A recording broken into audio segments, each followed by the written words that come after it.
I started reading a series of books when I was in high school. It was a fiction series, and each book took about a year for the author to come out with it. I initially thought it was only going to be 3 books, a trilogy.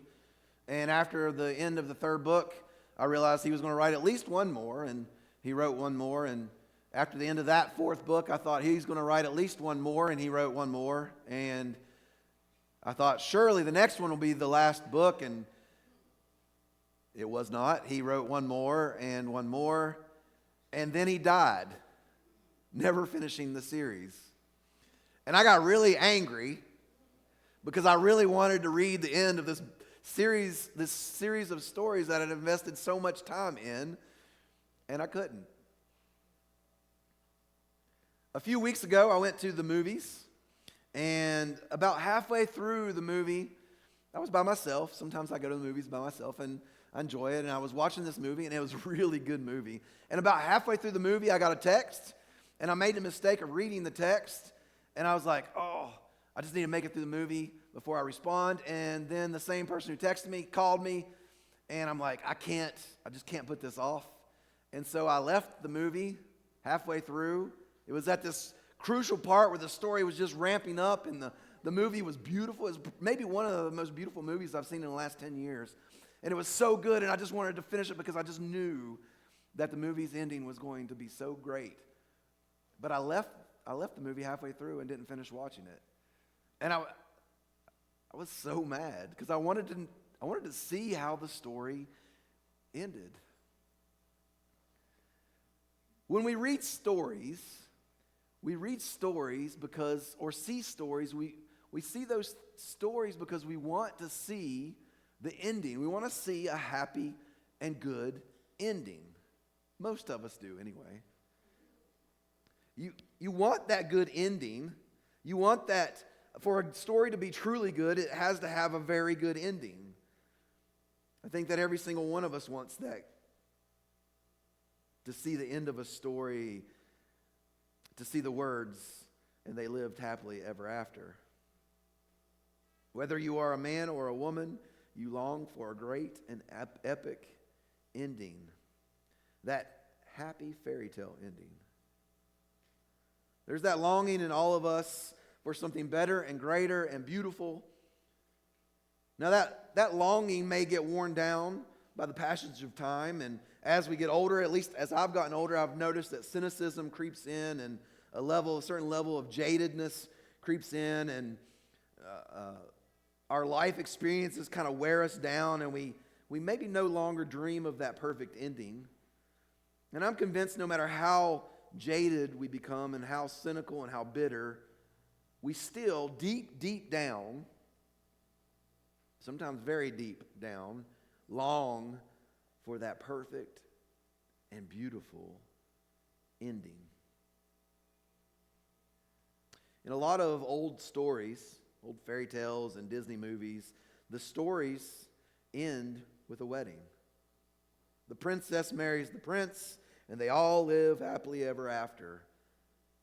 And for good reasons, those stories end that way. Weddings are celebrations of life and future hope.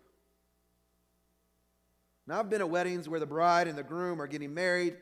Everybody is so happy. It's beautiful. It's perfect. And then somebody says in a grumpy, been there, done that kind of voice, well, just wait a few years.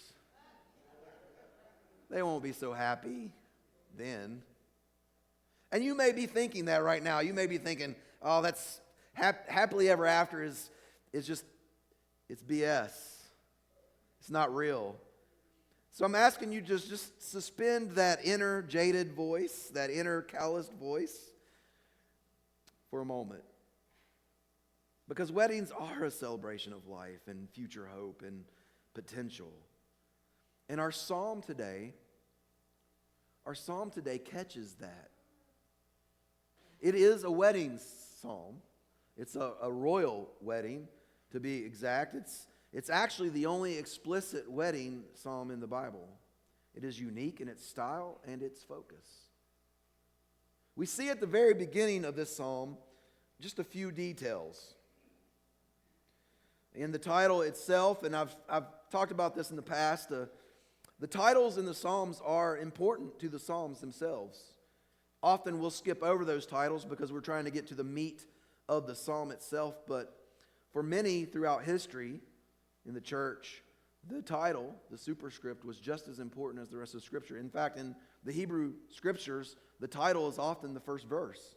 So many of the Hebrew Scriptures, when they're in Hebrew, your Psalms have one extra verse because it's that title verse. They're important. They're very old. In some cases, as old as the Psalm itself. So they should be kept with the Psalms and not left out. But they tell us really important things. Historical details sometimes. Sometimes they tell us something important that we need to know. And so practically, we should read those when we read the Psalms. This one starts off, like many of them do, for the director of music, to the tune of the Lilies. We're not sure what the Lilies is or was. We just know that it's probably another song, and the psalmist is being clued into how this psalm should be sung or canted. We also learn that it's of the Sons of Korah. Whether they wrote it or it was written in a style that they had developed or set in place, we don't really know. We also learn that it's a maskil, which we don't really know what that is either, other than it's maybe a style of psalm or a way of reading. But then we get to a part that's really important. We see that it's a wedding song.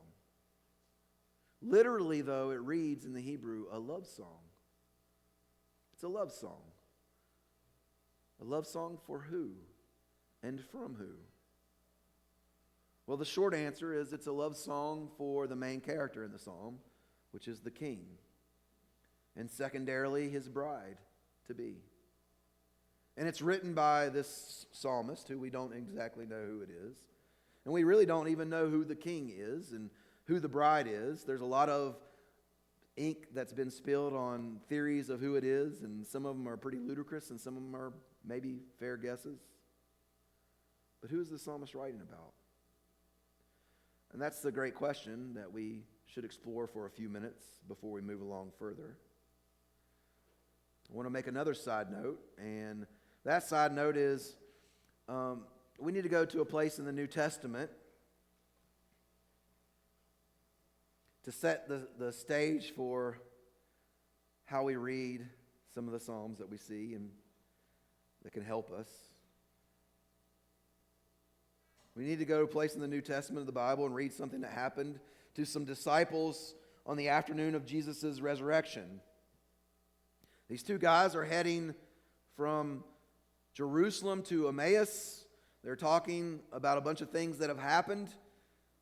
But the thing that has occupied the majority of their conversation was about Jesus, about his death, and the fact that some of the women that were associated with them had gone to the tomb that morning. And at the tomb, they'd noticed that Jesus' body was missing. They'd reported back to the other disciples that Jesus was gone, and so they were talking about it. And while they're talking about it on the road to Emmaus, Jesus comes up to them. And he starts to talk to them, and they don't recognize him. They don't know that it's Jesus. And they have this conversation about all the things that have happened and how disappointed they are because they thought that Jesus was the chosen one, that he was the one that was going to redeem Israel, that he was going to save Israel. And then Jesus tells them that they're being foolish. And in the Gospel of Luke, chapter 24, verse 27, we're told this: "And beginning with Moses and all the prophets, Jesus explained to them what was said in all of the Scriptures concerning himself." This is important because Jesus is talking about Moses, the first 5 books of the Bible, and all the prophets, all the prophetic utterances in the Scriptures that point to something that's going to happen. And he says all of these things that you've been steeped in and that you've read all your life are pointing to me. Are pointing to Jesus Christ himself. These guys later exclaimed to others, "Were not our hearts burning within us while he talked with us on the road and opened the Scriptures to us?" Jesus opened the Scriptures so that they could see and understand something that they couldn't see and understand before. There are many scriptures in the Bible that carry a double meaning. Very, very many scriptures. Very many psalms that carry a double meaning. There are many stories in the Bible that carry a double theme. The near horizon and the far horizon. Here's how I like to think of it. So, everybody hold up your finger in front of your face. You got to do it. I know it feels silly. Do it. So I want you to focus on your finger. And when you focus on your finger, what happens to me? I get blurry, right? I'm still here. You can still hear me, but I'm a little blurry. But when you focus on me, what happens to your finger? It gets blurry. I'm still here, or it's still there, but it's just less visible. The near horizon and the far horizon. It's still there. It's still part of what you're seeing, but it's less clear. The near horizon is what the people who wrote the Scriptures saw. It's what they experienced. It's what our psalmist writes. It's what he experiences. The far horizon is what the Holy Spirit intended for us to see at a later time. The Psalms are full of these double meanings. Every psalm, really, is full of these double meanings. We know this and we see this because the way in which Jesus himself thought about the Psalms. He quoted the Psalms many times throughout his life, probably more than we even read in the Gospels, and he used them to refer to himself. Psalm 22, Psalm 110, Psalm 118, just to name a few. So when we come to any psalm that we read, we really need to have our antennas open and ready to receive and see what else can we see. The near horizon, the finger in front of our face, but also the far horizon, the thing beyond the finger in our face. But how do we know if what we're reading has a double meaning? How do we know that we're not overstretching or making things up?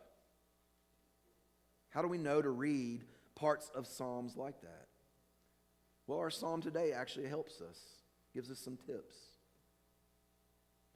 Start with the biggest help we get, and that is, we had this help last week too, and that is, where else is this psalm quoted? Where else is it used? And what is the person who's quoting it using it to say? If we look in other places in the Bible where the psalm is quoted, you'll see that it's often used in a different way than what it was written about. And if you see our psalm today, if you look at it, you will see that the writer of Hebrews quotes Psalm 45 in Hebrews 1, chapter 1, verses 8 and 9. And he quotes it to talk about Jesus. He quotes this psalm, and more specifically, he quotes this psalm to show that the king that the psalmist writes about is King Jesus. So we see the New Testament writers understanding this double meaning. The second is that sometimes the psalmist will say things about humans, and in the context of the psalm, that doesn't make sense in a purely human context. These references will be full of elevated language and carry messianic hints to them. In our text, we see it throughout. The picture that our psalmist paints of this king is one that is impressive and almost otherworldly. Could be excused as an overly enthusiastic poet, an overly enthusiastic exaggeration, except for in verses 6 through 7. In the midst of praising the king, the psalmist suddenly slips into conflating the king and God together. No king in any of Israel could carry the weight of this kind of praise, except perhaps the Messianic king. So if we read Psalm 45, just as a wedding song written for the king and the bride, then we miss something really important. But if we read it as that second double meaning, then we see something that's really beautiful. It becomes a song about Jesus and his bride, the church. So hold that thought in your mind for just a second. No, I'm throwing a lot at you this morning, so bear with me. Weddings back in those days, in biblical times, were a little different than what we expect today. In biblical times, weddings were long, drawn-out affairs. They were often marked by long engagements that carried as much weight as a formal marriage. Often, there was a betrothal ceremony a year, 2 years sometimes, in advance of the actual wedding day. And the betrothal was legally as binding as a marriage. The only things that you didn't get to do after you were betrothed was sex and living together. So somebody would become a betrothed to get married, and then they would have a period of time where their betrothal it carried the full weight legally as a regular marriage. There are some practical reasons for that. One of those is that it was all the time, the father of the bride would set a price for a bride price for the marriage. And so the man who was marrying would have to get the money together to meet that bride price, whatever that would be. It could be livestock or gold or whatever. And the more valuable that the father felt his daughter was, the higher that price would be. And so sometimes there would be the guarantee of the wedding by the betrothal so that the man could gather the amount of money for the bride price. And when he did that, they would set the date for the actual wedding, and the wedding would sometimes be weeks long. We think of weddings nowadays as one day. You got an hour, let's get this done and let's get out of here so we can party. The wedding would be that, but also a lot of partying and a lot of different stages of the wedding. In the betrothal, if you wanted to break off the marriage, you had to actually pursue a divorce. We see that with Joseph and Mary. When he found out that she was with child, he determined to divorce her. They had not yet consummated their wedding, but they were in that period of time. And so we see that picture of marriage and a wedding in this psalm, and we're capturing the moment that the betrothal is over and they are moving into the wedding ceremonies. And it was typical for the man to go to where the bride was, the groom to go to where the bride was, which was the father's house. And part of the wedding ceremony was to go and get the bride and bring her back to his house where the ceremony would be completed. And then there would be a lot of partying for days and weeks. We see that in John 2 when Jesus is at the wedding in Cana. And so we see the moment that the betrothal is over and the wedding ceremony is to begin. And we see the king. We see the king standing in all his regal glory and all his wedding day finery. And the psalmist's heart is stirred in verse 1. It's stirred because the king is a picture of what every king should be. Perfect in speech, verse 2. Mighty for battle, verse 3. Standing forth for the greatest of virtues, truth, humility, and justice, in verse 4. Powerful over all other nations, verse 5. Representing the everlasting throne of God with justice and righteousness and good, verse 6 and 7. And he is arrayed with the pomp and splendor of a kingdom of wealth and beauty. Even his servants are the daughters of kings. This is a king of kings. And in the place of honor, clothed in the most precious of gold, is the bride. And then we see the psalmist turn his attention to the bride, and he offers advice to this bride to be, turn to your new husband with all the loyalties you would give to your father and your family, now given to your husband, the king, in verses 10 and 11. And because of your husband, the king, because of your place as the bride, then even the wealthiest and most powerful nations, like Tyre, will honor you and seek your favor. And then the psalmist switches from talking to the bride to talking about the bride. And this bride is beautiful. She has been made beautiful in anticipation of this great and glorious day when she will be led into the palace of the king, where she will be with him in joy and gladness. Verses 13 through 15. And then there's a promise to them both that the generations of children born will rule throughout the land. And then the psalmist in verse 17 goes back to himself, and he's so moved by the scene, he declares that he will perpetuate the king's memory through all generations.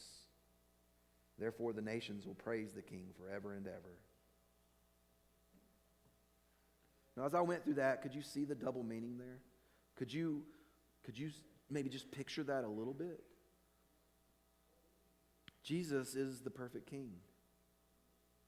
His lips have been anointed with grace. Over and over again in the Gospels, we see that. In Luke chapter 4, we see that the people were amazed at the gracious words that flowed from the lips of Jesus. John chapter 6, many people who had been following Jesus for some time, they were disciples of Jesus. They heard some hard teaching, and it bothered them, and they left Jesus. And Jesus turns to his remaining disciples, the 12, and he says, "Are you going to leave me now?" And Peter answers, he says, Where would we go? You have the words of life. The words that come from Jesus' lips give life, grace, and blessing. He is mighty in battle and expounds the greatest of virtues, yet his might is not found in the sword, like so many kings, but in his reliance upon God the Father. In Matthew, as Jesus is being arrested and his disciples are quick to pick up the sword to fight, Jesus says, "Do you think I cannot call on my Father, and he will at once put at my disposal more than 12 legions of angels?" But he chooses a different way, a plan that has been in place for ages and ages.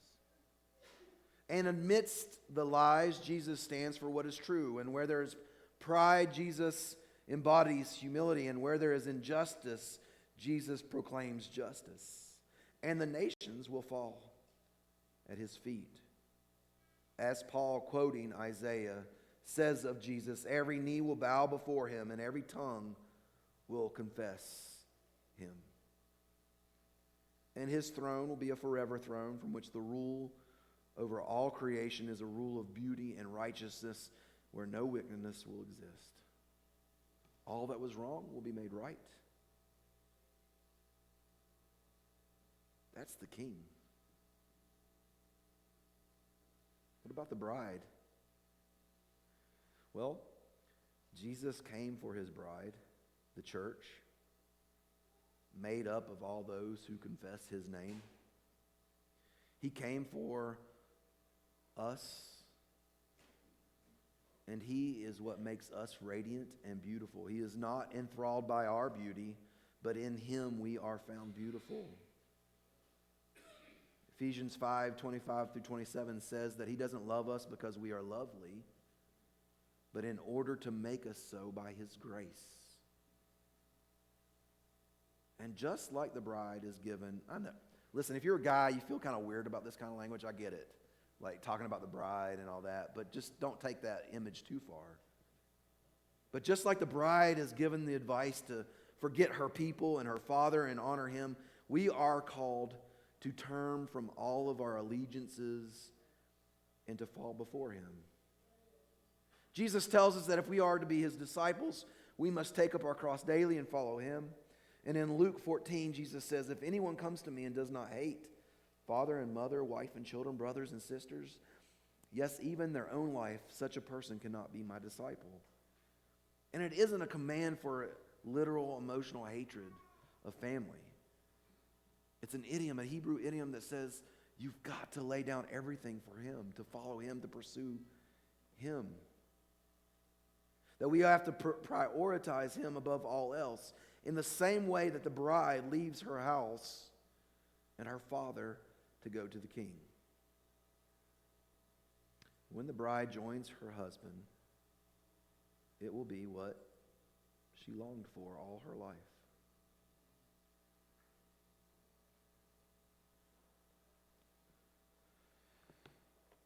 In John chapter 14, I'm almost done. In John chapter 14,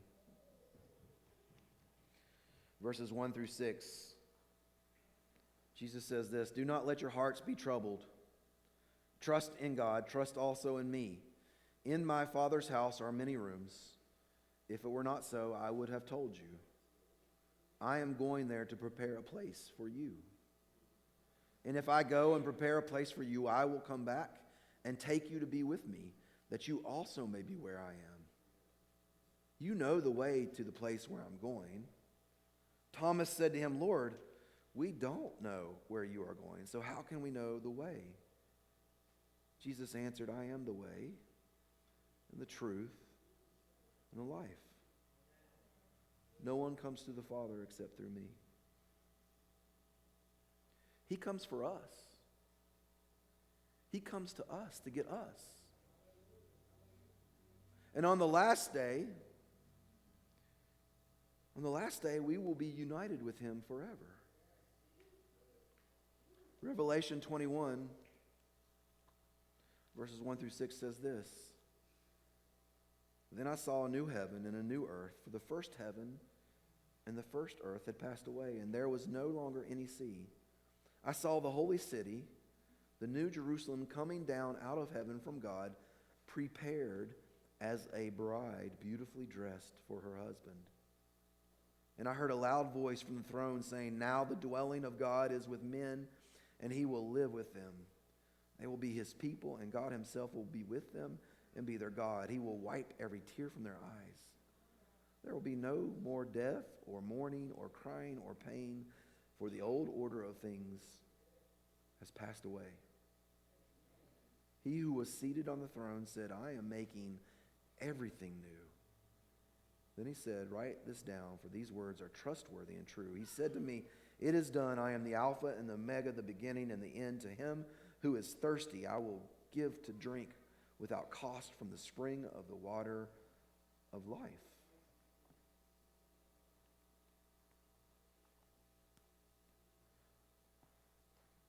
Our lives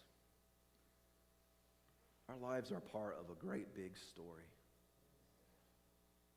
Story of a king who looks on his people, on us, with a love greater than any love imaginable, a love that calls for us to turn to Him. And it's a story that has a happy ending, the happiest of ending, for those who call on His name and trust in the King. It's a story where happily ever after does exist and is possible. No matter how jaded or cynical we become, how callous and tired and worn down by the world, the ending is promised. The happily ever after is guaranteed. And central to this, a means by which God has given us the way to remind us of this, of His great love, is what we come to now, communion. If you're serving communion, you can go ahead and line up in the back. This is something that reminds us of God's great love for us. Paul says something in Ephesians chapter 5.